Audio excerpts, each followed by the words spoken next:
Ölüyorum anne, ölüyorum. Son bir kez gelsen, sarılıp koklasam, gözlerim kapanmadan. Görsem ellerini, ayaklarını hasretle öpsem.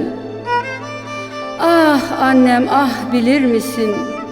Belki bir hapishane köşesinde, belki bir hastane köşesinde ölüyorum anne. Ah annem ah, bilir misin? İçim öylesine zindan. Sanırsın sis çökmüş üstüme. Yaz günü üşüyorum anne. Dayamışım sırtımı ağacın gövdesine.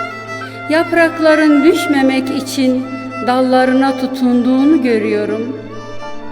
Yerlere düşen yaprakların nasıl umutsuzca savrulduğunu görüyorum anne. Sen geliyorsun aklıma. Düşmemem için bırakmadığın ellerinin sıcaklığını, başındaki mavi yazmanı, yazmanın uçlarına gizleyip sildiğin gözyaşlarını hatırlıyorum. Gitme deyişlerin çınlıyor kulaklarımda.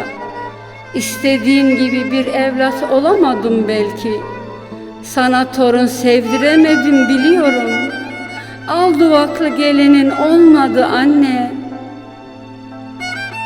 Gözyaşlarımı tutamıyorum.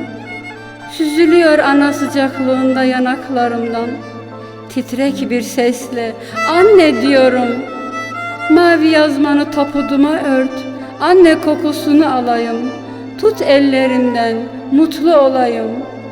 Ölüyorum anne. Hoyrattım anne, hoyrat. Gençtim, davalarım vardı kendime göre. Belki biraz asiydim, aykırıydım. Belki bir hapishanede ölüyorum anne. Haksızlığa asla boyun eğmedim. Hak diyenin yanında yer aldım. Adalet istiyorum kendime, herkese. Belki bir hastane köşesinde ölüyorum anne, ölüyorum.